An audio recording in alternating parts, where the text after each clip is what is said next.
Today's Keep Your Fire Burning syndrome is all about feeling like a fraud. Does that ever happen to you? Do you experience imposter syndrome? It's amazingly common, particularly among women.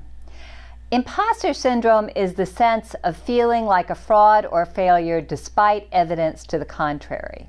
It was so named because of a study way back in the 1970s by Dr. Pauline Clance and Suzanne Imes. The imposter phenomenon characterizes people who really are successful, who really are effective, but continually doubt themselves or diminish their successes, diminish compliments. Does this happen to you? It's a pretty common thing, particularly if you are highly effective.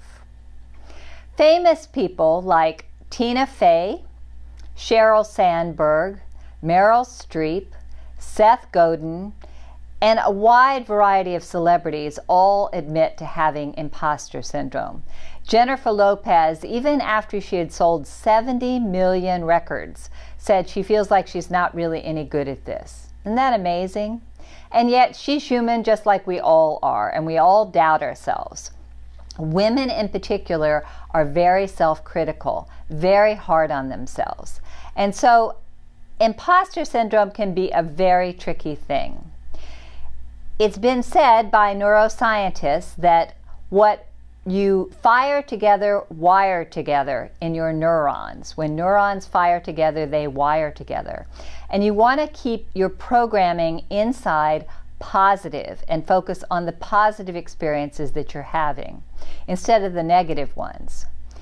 So one of the ways that you can overcome imposter syndrome is to really receive compliments.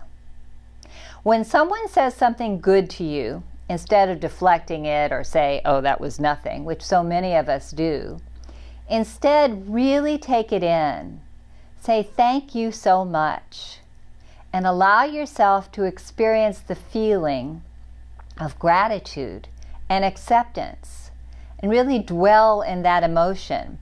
And if the other person continues to extol your virtues, keep listening and smiling and taking it in.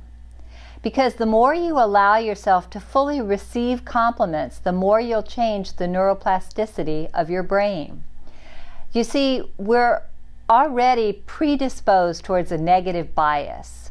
The brain tends to focus on that 1 out of 10 people who said something nasty to you on Facebook, rather than the other 9 who said great things. So to change that programming, you want to allow in the good feedback and really experience it.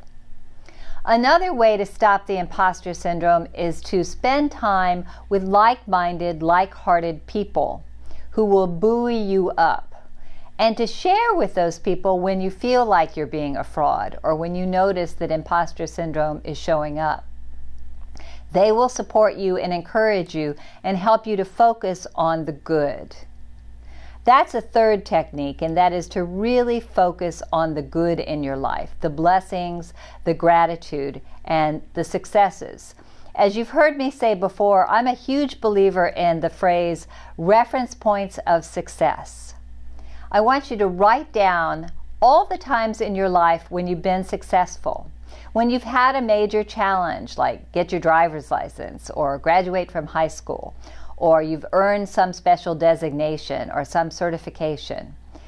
Any major project that you've had, any big challenge, write down those successes and then take a picture of that paper and keep it in your phone so that you can return to it often. Whenever self-doubt shows up or you feel like a fraud, look at your reference points of success and observe that you are in fact effective and successful and you get things done. That goes hand in hand with a reality check. As soon as imposter syndrome shows up, do a reality check. Ask yourself, did I really accomplish that? Did I finish that project? Did I finish that document? Did I write that book? If the answer is yes, then own it. Not from a place of arrogance, but from a place of confidence. Truly confident people are humble, and yet they have a strong sense of self. And they allow themselves to feel good about who they are. It's been said that many people, as they age, care less about what others think. And there's great value in that. I can tell you that that's been my experience as well. Social media can be particularly damaging, especially for young girls, and comparing yourself to others never serves you. Instead, be happy for the success of others and stop spending so much time on social media. Do not derive your self-worth from what other people are doing or even what other people say about you, because you have so much more value to contribute. That's where your focus should be. It should be on what value can you contribute to others, how can you help others, how can you share your knowledge and wisdom, and have a growth mindset. Always be growing and learning. Laugh at yourself. Recognize that you make mistakes and learn from every one of your mistakes, and share the lessons that you've learned. You can overcome imposter syndrome by focusing on the good, really receiving the positive feedback from others, and buoying yourself up with reference points of success. That's how you're going to keep your fire burning.